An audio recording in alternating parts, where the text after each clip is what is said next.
সব্বাইকে স্বাগতম আমাদের আজকের এই চমৎকার আলোচনায়। বিদেশে উচ্চশিক্ষা নেওয়ার স্বপ্ন আমাদের অনেকেরই থাকে, তাই না?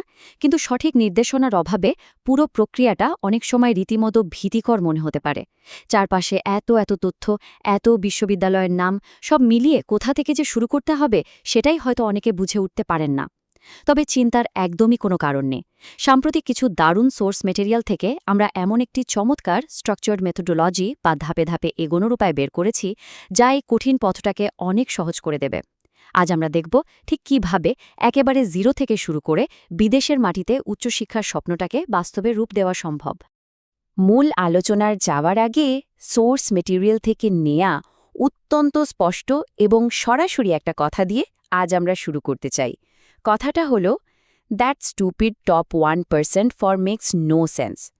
শুনতে একটু রূঢ় মনে হচ্ছে কি, কিন্তু ব্যাপারটা একদম সত্যি। এটি উচ্চশিক্ষা প্রত্যাশীদের একটা খুব সাধারণ আর বড় ভুল ধরিয়ে দেয়। অনেকেই আছেন যারা শুধু নামডাক বা টপ 1% র্যাঙ্কিংয়ে থাকা বিশ্ববিদ্যালয়ের পেছনে অন্ধের মতো ছুটতে থাকেন। কিন্তু সত্যি বলতে, সেই বিশ্ববিদ্যালয়ের প্রোগ্রামটা যদি আপনার আসল ক্যারিয়ার লক্ষ্যের সাথেই না মেলে, তবে ওই র্যাঙ্কিংয়ের আসলে কোনো মূল্যই নেই। সুতরাং শুধু বড় নামের মোহে না পড়ে নিজের ক্যারিয়ারের জন্য একেবারে পারফেক্ট জায়গাটা বেছে নেওয়াটাই হলো আসল চ্যালেঞ্জ। আচ্ছা, চলুন দেখে নিই আজকের এই বিশ্লেষণে আমরা ঠিক কি কভার করতে যাচ্ছি। মূলত আমরা 5টি ধাপে এগোব। 1. উচ্চশিক্ষার পুরো যাত্রা। 2. সঠিক বিষয় নির্বাচন। 3. সেরা বিশ্ববিদ্যালয় খোঁজা। 4. দেশ মূল্যায়ন। এবং 5. Immigration policy. চলুন একদম গভীরে ঢোকা যাক। প্রথমেই আসি ধাপ 1-এ, দ্য হায়ার এডুকেশন জার্নি বা উচ্চশিক্ষার মূল যাত্রা।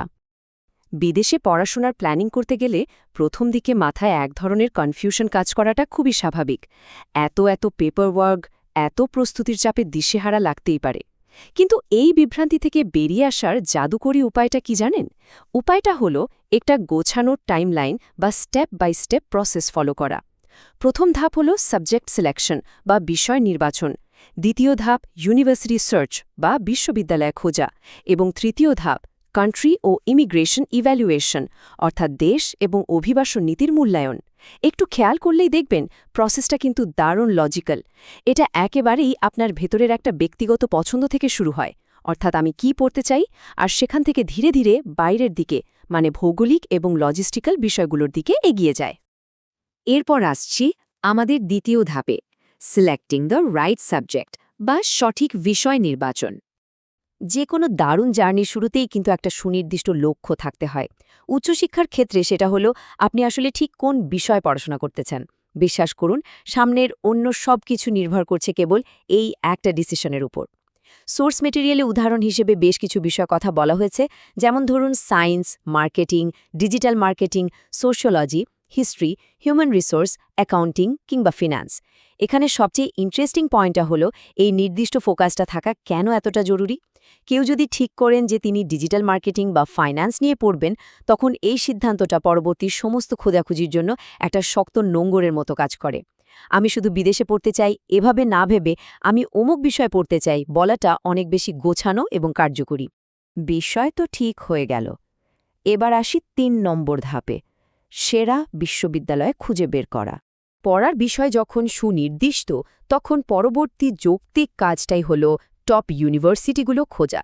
তবে এখানে একটা ব্যাপার খুব ভালোভাবে মাথায় রাখতে হবে, যতক্ষণ না নিজের সাবজেক্ট সম্পর্কে 100% নিশ্চিত হচ্ছেন, ততক্ষণ এই ধাপে আসাই উচিত না।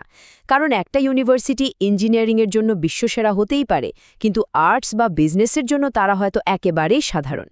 এখানে দুটো ভিন্ন পদ্ধতির কথা বলা যায়। একটা হলো জেনেরিক সার্চ, মানে ইন্টারনেটে বসে এলোমেলোভাবে যে কোনো বিশ্ববিদ্যালয় খোঁজা, যেটা একেবারেই সময় নষ্ট। অন্যদিকে রয়েছে টার্গেটেড সার্চ। ধরুন কেউ মার্কেটিংয়ে মাস্টার্স করতে চান, তিনি শুধু সেই বিশ্ববিদ্যালয়গুলোই খুঁজবেন যাদের মার্কেটিং প্রোগ্রামটা সেরা। সোর্সে এইচইসি প্যারিসের একটা দারুণ উদাহরণ দেওয়া হয়েছে। র্যাঙ্কিং দেখতে হবে ঠিক নির্দিষ্ট সাবজেক্টের ওপর ভিত্তি করে, সামগ্রিক বা ওভারঅল র্যাঙ্কিংয়ের উপর নয়। এটাই হলো সবচেয়ে স্মার্ট অ্যাপ্রোচ। এবার আমরা যাব 4 নম্বর ধাপে, ইভ্যালুয়েটিং কান্ট্রি অপশনস বা দেশ মূল্যায়ন। সম্ভাব্য সেরা বিশ্ববিদ্যালয়গুলোর একটা শর্টলিস্ট তো হাতে চলে এলো, রাইট? এবার কাজ হলো দেশ নির্বাচন করা। পৃথিবীর সব দেশের কালচার, লাইফস্টাইল বা সুযোগ সুবিধা তো আর একরকম নয়। শুধু ইউনিভার্সিটির নাম দেখে লাফ দিলে অনেক সময় বাস্তব জীবনে গিয়ে হোঁচট খেতে হতে পারে। সোর্স ম্যাটেরিয়ালে সুনির্দিষ্ট কিছু দেশের কথাও উঠে এসেছে, যেমন ইউনাইটেড কিংডম, জার্মানি, অস্ট্রেলিয়া এবং ইউনাইটেড স্টেটস। প্রতিটা দেশেরই কিন্তু নিজস্ব কিছু সুবিধা এবং চ্যালেঞ্জ আছে। এগুলোকে খুব সতর্কতার সাথে বিচার করতে হবে। পড়াশোনার খরচ কেমন, জীবনযাত্রার মান, আবহাওয়া আর পরবর্তীতে চাকরির সুযোগ, এই সব ফ্যাক্টরগুলো হিসেব করে বের করতে হবে আপনার জন্য পারফেক্ট ম্যাচ কোনটা। উদাহরণস্বরূপ, জার্মানিতে হয়তো পড়াশোনার খরচ বেশ কম, কিন্তু আমেরিকায় আবার চাকরির বাজার বিশাল।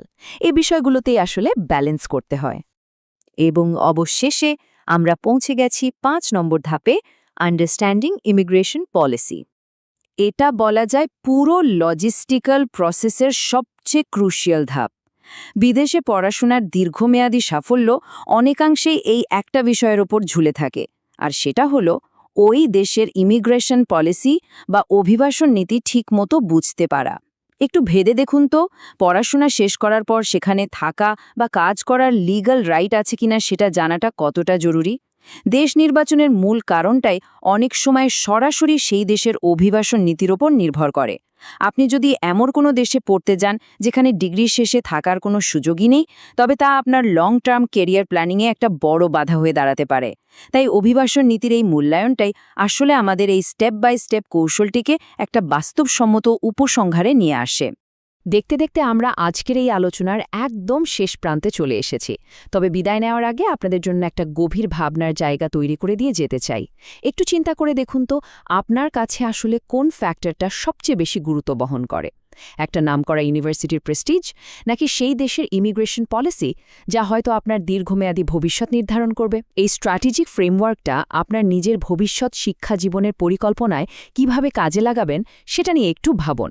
আশা করি এই আলোচনাটি আপনাদের পরবর্তী পদক্ষেপ নিতে দারুণভাবে সাহায্য করবে। ভালো থাকবেন সবাই।